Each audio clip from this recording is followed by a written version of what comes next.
Hello students, তোমাদের সবাইকে আমাদের চ্যানেলে ওয়েলকাম জানাই। দেখো, আজ আমরা ক্লাস 9-এর হিস্ট্রি তোমাদের যে ফার্স্ট চ্যাপ্টারটি রয়েছে ফরাসি বিপ্লবের কয়েকটি দিক, এই নিয়ে আজকে আমরা আলোচনা করব। মানে আজকের ক্লাসটা এই নিয়েই হবে।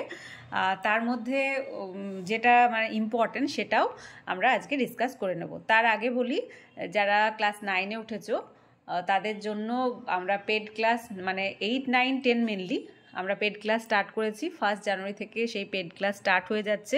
সেই পেড ক্লাসের মধ্যে তোমরা history, geography, life science, physical science class 9-এর সেখানে সমস্ত হ্যান্ডমেড নোট প্রোভাইড করা হবে। সেই গ্রুপের মধ্যে তোমরা সেই নোট মানে কালেক্ট করবে ওই গ্রুপ থেকেই। এছাড়াও তোমাদের যে রায়মার্টিন প্রশ্নবিচিত্রা যে সলভিং ক্লাসগুলো হবে সেগুলোর পিডিএফও কিন্তু তোমরা পেয়ে যাবে। কেউ যদি ইন্টারেস্টেড থাকো, স্ক্রিনে থাকা নাম্বার নিয়ে স্যারের সাথে কন্ট্যাক্ট করে নেবে। ওকে, তাহলে চলো দেরি না করে ক্লাসটি শুরু করি। দেখো, ফার্স্ট চ্যাপ্টার ফরাসি বিপ্লবের কয়েকটি দিক, এটা হচ্ছে তোমাদের দাশগুপ্ত কর পাহাড়ির বই, আমার কাছে আছে এটাই। তো এই বই থেকে মানে কিছু যে ইম্পর্ট্যান্ট তথ্য এখান থেকে কালেক্ট করেছি। আর এছাড়াও তোমাদের নোটস কিন্তু আমি বিভিন্ন বুক থেকে নিয়ে তৈরি করা হয়েছে।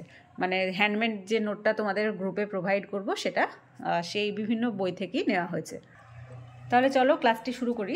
দেখো, হিস্ট্রি, তার আগে একটা কথা বলে দিই যে হিস্ট্রি বা ইতিহাস মানেই কিন্তু শুধুমাত্র মুখস্থ করলাম তা কিন্তু নয়। গল্পের আকারে আমরা হয়তো পড়ছি, কিন্তু আমরা এক্সামে কি করি, পাতার পাতা, পেজের পেজ আমরা কি করি, শুধুমাত্র লিখেই যাই। কিন্তু এক্সাম শেষে যখন রেজাল্ট আউট হয় তখন দেখি একদমই নাম্বারের যে নাম্বারটা অনেকটাই কমে আসছে। এবার তোমাদের জানতে হবে যে ওই নাম্বারটা কমার পেছনে কী কারণ আছে। আমরা যে এত পেজের পেজ, পাতার পাতা লিখে ফেলছি অথচ নাম্বারটা কেন এত কম আসছে। নাম্বারটা কম আসছে একটাই কারণ, সেটা হচ্ছে তোমরা শুধুমাত্র ওই পেজের পেজে যে গল্পই লিখছো, সেখানে কোনো ইম্পর্ট্যান্ট তথ্য হিস্ট্রির ক্ষেত্রে তাতে তোমরা লেন্দি করার জন্য অনেকটাই লিখে ফেলছো, কিন্তু যে মেন ইনফরমেশান, মেন যে তথ্যটা সেটাই কিন্তু দিতে ভুলে যাচ্ছ। আর হিস্ট্রি মানেই শুধুমাত্র গল্পের আকারে লিখলাম তা কিন্তু নয়। ওকে, আর হিস্ট্রিতে কি করবে, পয়েন্ট করে করেও তোমরা কিন্তু নোট ডাউন মানে এক্সামে লিখতে হবে। আমি সেইভাবেই তোমাদের যে পেড ক্লাস স্টার্ট হবে মানে 1 জানুয়ারি থেকে, সেখানে কিন্তু আমি সেইভাবেই অতটা লেন্দিও নয়, অথচ মানে ফুললি ইনফরমেশান থাকবে ওর মধ্যে, সেইভাবেই কিন্তু নোটসটা তৈরি করা হয়েছে। কেউ হয়তো বলো যে সাল বারবার আর অত সাল হিস্ট্রির পক্ষে মনে রাখা সম্ভব হয় না, কিন্তু সেখানে আমি নোটসের মধ্যে প্রত্যেকটা চ্যাপ্টার ওয়াইজ ইম্পর্ট্যান্ট সালগুলো, তার সাথে সাথে কি ঘটনা ঘটেছে সেটাও প্রোভাইড করে দিয়েছি। আর সেখানে তোমরা মানে সেক্ষেত্রে তোমরা যদি প্রতিদিন রিভিশন দাও তোমাদের কিন্তু মনে রাখতে সেটা সুবিধা হবে। আর অ্যাকচুয়ালি ওটা মাইন্ডে সেট হয়ে যায়, ওই জন্য তোমরা সালটা কিন্তু ভুলবে না। সেইভাবে নোটসটা তৈরি করা হয়েছে। আর বিভিন্ন বুকসে দেখবে মানে আননেসেসারিলি অনেক কিছু ইনফরমেশান দিয়ে থাকে যেটাতে তোমরা কিন্তু কনফিউজড হয়ে যাও। ওকে, তাই হ্যান্ডমেড নোটটা তোমরা একবার জয়েন করে দেখতে পারো গ্রুপের মধ্যে। তাহলে চলো দেখো, ফার্স্ট যেটা রয়েছে ফরাসি বিপ্লবের কয়েকটি দিক আমি তৈরি করেছি। মানে এটা নোটস আকারে নয়, এটা শুধুমাত্র তোমাদের বোঝানোর সুবিধার্থে কয়েকটা পয়েন্ট আমি লিখে রেখেছি যাতে তোমাদের বোঝাতে পারি। ফার্স্ট দেখো, ফরাসি বিপ্লবের কয়েকটি দিকে, ফরাসি কথাটা থেকেই ফরাসি বিপ্লব এই কথাটা থেকেই তোমরা বুঝতে পারছো বিপ্লব মানে কি, রেভলিউশন মানে কোনো একটা যুদ্ধ। তো ফরাসি বিপ্লবের কয়েকটি দিক এখানে আলোচনা করা হয়েছে। তার মধ্যে আজকের যে ফার্স্ট টপিকটা তোমাদের টেক্সটে বিভিন্নভাবে কিন্তু আলোচনা করা হয়েছে, মানে টপিক ওয়াইজ। আমি আজকে ফার্স্ট যে মেন টপিক তোমাদের ফরাসি বিপ্লবের কয়েকটি দিক থেকে, সেটা হচ্ছে ভ্রান্ত অর্থনীতির জাদুঘর। এই ফ্রান্সকে বা ফরাসি বিপ্লবকে কেন ভ্রান্ত অর্থনীতির জাদুঘর বলা হয়েছে। তো ফরাসি বিপ্লবের আর বিপ্লব কথা থেকেই তো বুঝতে পারছো যে এটাকে একটা রিভলিউশন, যুদ্ধ বলা হচ্ছে, ফ্রেঞ্চ রিভলিউশন ইংলিশে এটা বলা হয়। তো ফরাসি বিপ্লবের ভ্রান্ত অর্থনীতির জাদুঘরটাকে আমরা আজকে ডিটেলসে আলোচনা করব। ভ্রান্ত অর্থাৎ কি, ভ্রান্ত মানেই বোঝা যাচ্ছে যে এটা ভুলভাল কোনো অর্থনীতি হিসাবেই এই ফ্রান্সটাকে বোঝানো হয়েছে। আর এটা বলেছেন কে? Adam Smith. Wealth of nation গ্রন্থে তার, অ্যাডাম স্মিথ নামে একজন ব্যক্তি, তার যে একটা গ্রন্থ ছিল ওয়েলথ অফ নেশন, সেই গ্রন্থে বলেছে এই ফ্রান্সকে ভ্রান্ত ফরাসি বিপ্লবকে ভ্রান্ত অর্থনীতির জাদুঘর। এটা কিন্তু ভীষণ ভীষণ ভীষণ ইম্পর্টেন্ট তোমাদের ফার্স্ট সামেটিভের জন্য। দেখো, এই যে ফরাসি বা ফ্রান্স, প্রথমেই এরা ছিল রাজতন্ত্র। আর এদের যে রাজতন্ত্রটা ছিল, মানে পুরো একটা দেশের মধ্যে মেন প্রধান কে কে থাকতে পারে? একটা দেশের মধ্যে প্রধান থাকে রাজা, মানে একটা রাজ্যের মধ্যে রাজা প্রধান থাকে। এবার সেখানে সেই যে রাজতন্ত্রটা, মানে আমাদের যেমন কি আমাদের দেশের একটা প্রধান আছে, তার উপরেও থাকতে পারে প্রেসিডেন্ট, ওকে? তো সেই যে রাজার কথা বলা হচ্ছে, সেই রাজতন্ত্র, সেই রাজ্যের যে রাজতন্ত্র, সেটা পুরোটাই ছিল স্বৈরতান্ত্রিক। এবার তোমাদের মনে প্রশ্ন আসতে পারে যে স্বৈরতান্ত্রিক কি? স্বৈরতান্ত্রিক বলতে ম্যাম কি বোঝাতে চাইছেন? বলবো, স্বৈরতান্ত্রিক মানে হচ্ছে যে রাজা নিজের ইচ্ছা মতো যে কাজ করবে সেটাই হচ্ছে স্বৈরতন্ত্র, ওকে? তো সেই যে তোমার ফ্রান্সের যে রাজতন্ত্রটা ছিল, আর সেই রাজারা ছিল বারবান বংশের বা বারবান ডাইনেস্টির লোক, ওকে? তো রাজতন্ত্রটা প্রথম আমরা রাজতন্ত্রটা কিভাবে চলতো, তার শাসন ব্যবস্থা কেমন ছিল, আইন ব্যবস্থা কেমন ছিল, বিচার ব্যবস্থা কেমন ছিল, এগুলো সম্পর্কে আমরা কিন্তু জানবো। শেষে আমরা অর্থনৈতিক ব্যবস্থা সম্পর্কে জানবো। দেখো, ফার্স্ট শাসন ব্যবস্থা কেমন ছিল আমি পয়েন্টের আকারে দিয়েছি, তোমাদের এর থেকেও আমি বেটার নোটস প্রোভাইড করব, কিন্তু আজকে শুধুমাত্র বোঝানোর জন্য মেন কয়েকটা পয়েন্ট আমি এখানে লিখে রেখেছি। তো শাসন ব্যবস্থার ফার্স্ট পয়েন্টে লিখেছি যে ফ্রান্সের রাজারা নিজেদের ইচ্ছা অনুযায়ী শাসন কার্য পরিচালনা করতেন। এই যে ভ্রান্ত অর্থনীতি জাদুঘর, এই যে ভ্রান্ত কথাটা দেখেই কিন্তু বুঝতে পারছো যে এর পেছনে কোনো কারণ রয়েছে। তো ফ্রান্সের রাজারা কি করতো? নিজেদের ইচ্ছা অনুযায়ী শাসন কার্য পরিচালনা করতো। তোমরা যদি এখন পড়াশোনা না করে দিনরাত ঘুরে বেড়াও, ফোন নিয়ে থাকো, তাহলে তোমাদের কি হবে? সেই একই ব্যাপার, রেজাল্ট খারাপ হবে। তেমনি এই যে রাজা ছিলেন, রাজা কি করতেন? আগেই বললাম স্বৈরতন্ত্র, নিজের ইচ্ছা অনুযায়ী শাসন কার্য পরিচালনা করতেন, নিজেদের ক্ষমতা ঈশ্বর প্রদত্ত বলে প্রচার করতেন, এবং তিনি যাতে লোকে তার কাজটা বিশ্বাস করে, তার যাবতীয় ইচ্ছা লোকে যাতে বিশ্বাস করে, সেই জন্য তিনি কি করতেন? তিনি বলতেন, এই যে মানে রাজা বলতেন যে আমি যেসব কাজ করছি সেগুলো পুরোটাই ঈশ্বরে আমাকে বলে দিয়েছেন। এটা কি সম্ভব? কখনোই ঈশ্বর এসে কোনো মানুষকে বলবে না যে এই কাজটা করো আর তুমি এইভাবেই শাসন কার্য চালাও। তো আগেকার মানুষ যারা প্রজা ছিল তারা সেই কথাটাই কিন্তু বিশ্বাস করতেন, ওকে? নেক্সট, তাই জন্য এই ঈশ্বরের ইচ্ছা ছাড়া তারা কোনো কাজই করেন না। কারা করেন না? তা ঈশ্বরের ইচ্ছে ছাড়া সেই রাজারা কোনো কাজই করেন না। এই জন্য সেই রাজতন্ত্রটাকে দৈব রাজতন্ত্র বলা হয়ে থাকে। নেক্সট বলছে, দেখো, চতুর্দশ লুই বলেন যে আমি রাষ্ট্র। অষ্টাদশ শতাব্দীতে চতুর্দশ ও পঞ্চদশ লুইয়ের আমলে ফরাসি রাজতন্ত্রের অবক্ষয়ের সূচনা হয়। চতুর্দশ লুই, আগেকার দিনে মানুষের চতুর্দশ লুই, ষোড়শ লুই, পঞ্চম লুই এরকম ধরনের নাম থাকতো। তো চতুর্দশ লুই কি বলতেন? যে আমি রাষ্ট্র। আর অষ্টাদশ শতাব্দীর শেষের দিকে ওই চতুর্দশ লুই আর পঞ্চদশ লুইয়ের আমলে ফরাসি রাজতন্ত্রের কিন্তু অবক্ষয়ের সূচনা স্টার্ট হয়ে গিয়েছিল। মানে এবার ধ্বংস হবে, এবার অবক্ষয় হয়ে যাবে, সেটা কিন্তু স্টার্ট হয়ে গেছিলো। তারপরে এরা যখন চতুর্দশ পঞ্চদশ হয়ে গেল, মানে এদের আমল যখন শেষ হয়ে গেল, তখন কি হলো? ষোড়শ লুই এলো। ষোড়শ লুই তখন কি করলো? ষোড়শ লুই একদমই একটা দুর্বল রাজা ছিলেন, দুর্বল শাসক ছিলেন। এই সময় কি করলো? তার আরও অবক্ষয় হতে শুরু করলো। মেন অবক্ষয় তো চতুর্দশ লুই আর ষোড়শ লুইয়ের, পঞ্চদশ লুইয়ের আমলে মানে শুরু হয়ে গিয়েছিল, কিন্তু ষোড়শ লুই যখন এলো, সে আবার অনেক উইক যেহেতু ছিল, দুর্বল ছিলেন যেহেতু, দুর্বল শাসক, সেহেতু আরও অবক্ষয় স্টার্ট হয়ে গেল।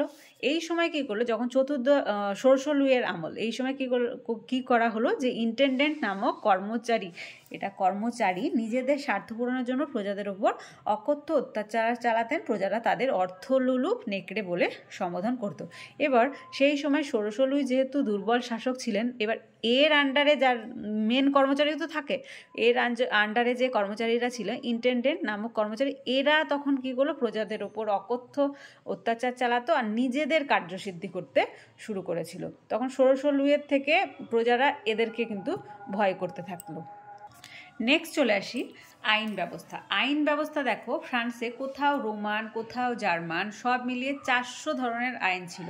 ওকে, ফ্রান্সের মধ্যেই কোথাও রোমান আইন চালু হচ্ছে, কোথাও আবার জার্মান চালু হচ্ছে। এই নিয়ে মানুষজন কি করতো, কনফিউজড হয়ে যেত যে কোন আইনটা মানা হবে। এর জন্য তার মানে ভ্রান্ত হয়েছিল কিন্তু ফ্রান্স। নেক্সট হচ্ছে রাজা ছিলেন সর্বেসর্বা, অর্থাৎ রাজার আদেশই সেখানে আইন হিসাবে মানা হতো। আগেই বললাম যে রাজায় নিজের স্বৈরতান্ত্রিক ছিলেন, তো রাজা সর্বেসর্বা ছিলেন, আর রাজার আদেশ, রাজা যা আদেশ করতো সেটাই হতো। আমাদের বিচার ব্যবস্থা কেমন, আমাদের যেমন জাজ বিচার দেন, মানে সঠিকটা দেখে তবেই বিচার দেন, যে কে দোষ করেছে বা কে মানে নির্দোষ সেই ভেবেই কিন্তু বিচার দেন। কিন্তু আইন ব্যবস্থাটা ফ্রান্সের এমনই ছিল যে রাজা যেটাই আদেশ দেবে সেটাই তাদের বিচার। থার্ড চলে আসি বিচার ব্যবস্থা। আইন ব্যবস্থা গেল, এবারও চলে আসি বিচার ব্যবস্থায়। দেখো, বিচার ব্যবস্থা ছিল দুর্নীতিগ্রস্ত বংশ পরম্পরা বিচারক নিযুক্ত হতো।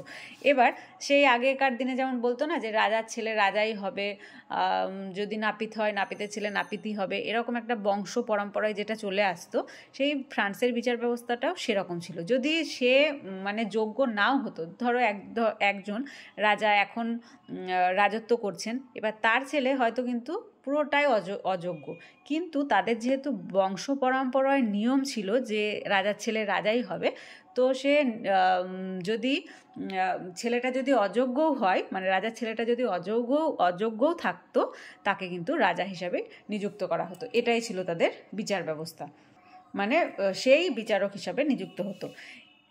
সেকেন্ড পয়েন্ট আসি, লেত্রো দ্য ক্যাশে নামক গ্রেপ্তারি পরোয়ানার সাহায্যে যে কাউকে গ্রেপ্তার করা হতো, আবার মুক্ত করাও যেত লেত্রো দ্য গ্রেসের দ্বারা।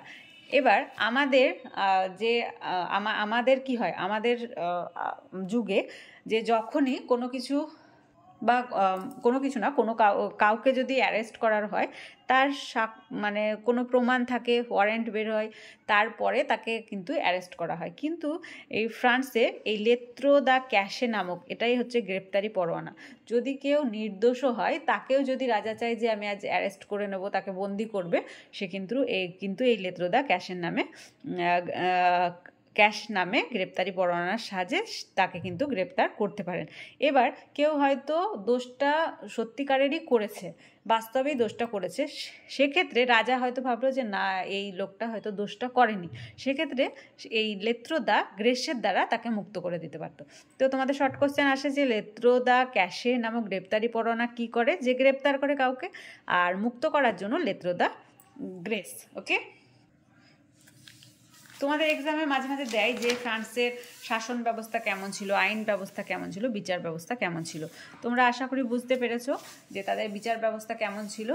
যদি তোমাদের পয়েন্টগুলো মনে নাও থাকে, তোমরা কিন্তু আজকে ক্লাসের সাহায্যে তোমরা কিন্তু কিছুটা হলেও লিখে আসতে পারবে, তাই না?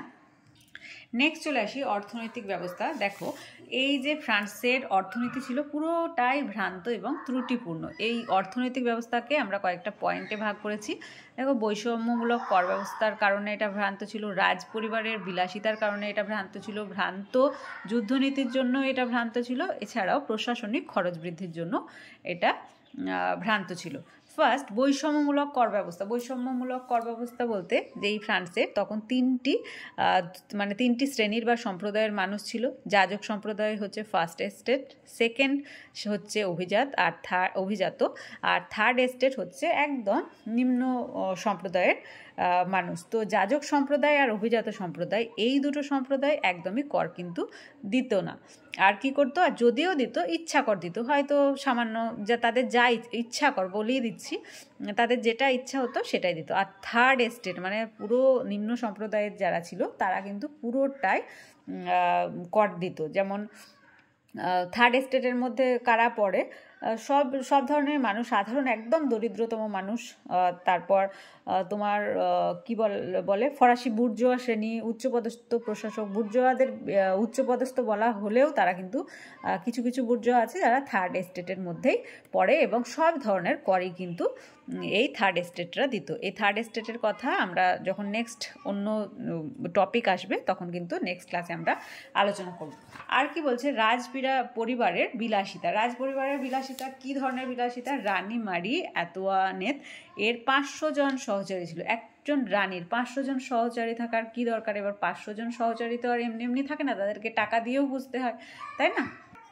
এবার তাদের সব রকমের খরচ, ওই সহচরীদের সব ধরনেরই খরচ তাদেরকেই রাজপরিবার থেকেই চালাতে হতো। তাই এটাতেও কিন্তু অনেকটা অর্থ ব্যয় হতো। আর কি বলছে, রাজাদের বিলাসবহুল জীবন। রাজারাও সেই অনেক সেলিব্রিটি টাইপের জীবনযাপন তারা কিন্তু কাটাতেন। নেক্সট কি বলছে, ভ্রান্ত যুদ্ধনীতি। এবার ফ্রান্সের রাজারা এতটাই ছিল, বুদ্ধিহীন ছিল। এবার দেখছে যখন একটা যুদ্ধের পর তারা কোনো কিছু কাজ করতে পারছে না, সফল হতে পারছে না, তখন তারা কি করছে, একটা দুটো যুদ্ধ মানা যায়, কিন্তু পরপর যখন এই যুদ্ধগুলো করছে আর তারা অসফল হচ্ছে। দেখো, স্পেনের উত্তরাধিকার যুদ্ধ, ফ্রান্স অস্ট্রিয়ার উত্তরাধিকার যুদ্ধ, সপ্তবর্ষব্যাপী যুদ্ধ মানে এই যুদ্ধটা 7 বছর ধরে চালিয়ে গিয়েছেন, অথচ প্রত্যেকবারই তারা কিন্তু অসফল হচ্ছেন, অথচ প্রত্যেকবারই সেই যুদ্ধ চালিয়ে যাচ্ছেন 7 বছর ধরে। আমেরিকার স্বাধীনতা যুদ্ধ, প্রত্যেক যুদ্ধেই তারা কিন্তু ফেলিওর। তবু যুদ্ধ করছে। বা যুদ্ধ করাটা শুধুমাত্র যুদ্ধ করলাম তা কিন্তু নয়, যুদ্ধ করতে গেলেও অনেক কিছু খরচ করতে হয়, সেনাবাহিনী নিয়োগ করতে হয়, তাই না? মানে ঘোড়া, তখনকার দিনে তো বুঝতেই পারছো, ক্লাস 9-এ পড়ছো, মানে যুদ্ধে কি হতো না হতো সবই জানো। এবার সেইভাবেই সেই যুদ্ধটা কিন্তু তারা করতো, এবার তাতেও অর্থ ব্যয় হতো। নেক্সট হচ্ছে প্রশাসনিক খরচ, মুদ্রাস্ফীতি, স্বাস্থ্য খরচ, জিনিসপত্রের মূল্য বৃদ্ধি। যেমন মুদ্রাস্ফীতি, এবার কি করছে, যুদ্ধ হচ্ছে যখন, তখন এদিকে রাজ্যকোষ শূন্য হয়ে যাচ্ছে, জিনিসপত্রের দামও বেড়ে যাচ্ছে।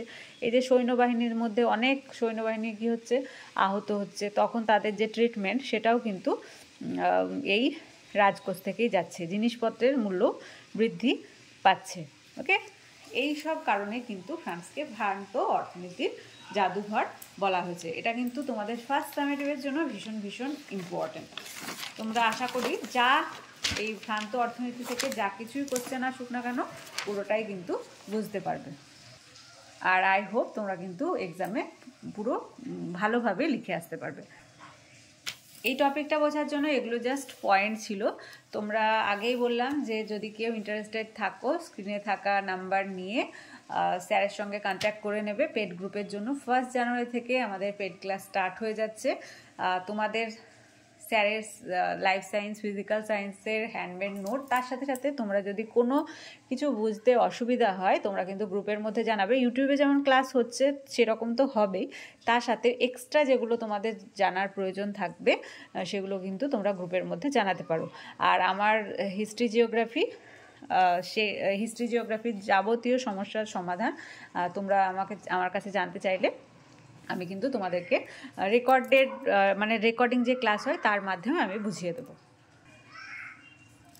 আর যদি সম্ভব হয়, স্যার কোনো হয়তো লাইভ সেশন স্টার্ট করলেন, সেক্ষেত্রেও তোমরা লাইভ সেশনেও অংশগ্রহণ করতে পারবে। মানে সেটা মেনলি ওই হোয়াটসঅ্যাপ গ্রুপের মধ্যেই কিন্তু হবে। এর আগে তোমাদের ইংলিশের আর জিওগ্রাফির ক্লাস আমি দিয়েছি। জিওগ্রাফির 1 মার্কসের কোশ্চেনগুলো আমি লিখিয়েছিলাম, খুব ইম্পর্টেন্ট ছিল কোশ্চেনগুলো। সেগুলো যদি কেউ না দেখে থাকো তাহলে অবশ্যই প্লেলিস্ট চেক করে, তোমাদের আলাদা প্লেলিস্ট ক্রিয়েট করা হয়েছে, প্লেলিস্ট চেক করে অবশ্যই ক্লাসগুলি কিন্তু দেখে নাও। ইংলিশের ক্লাসও প্রোভাইড করা হয়েছে। আর আজকে ক্লাসটি যদি ভালো লেগে থাকে অবশ্যই একটা লাইক দেবে, আর ভিডিওটি কী করবে, বন্ধুদের সঙ্গে অনেক বেশি করে শেয়ার করবে। আর ক্লাসে যারা প্রথমবার এসেছো তারা অবশ্যই চ্যানেলটি সাবস্ক্রাইব করে নিও এবং পাশে থাকা বেল আইকন প্রেস করে রাখবে, যাতে করে আগামী দিনের সমস্ত ভিডিও সবার আগে তোমাদের কাছে পৌঁছে যায়। তোমাদের সুবিধার্থে একটা টেলিগ্রাম গ্রুপ ওপেন করা হয়েছে, যদি সেই গ্রুপে কেউ জয়েন হতে চাও এই ভিডিও ডেসক্রিপশন বক্সে লিঙ্ক দেওয়া থাকবে, সেখান থেকে তোমরা জয়েন হতে পারো। তাহলে আজ এই পর্যন্তই। তোমরা সবাই খুব ভালো থেকো। Thank you.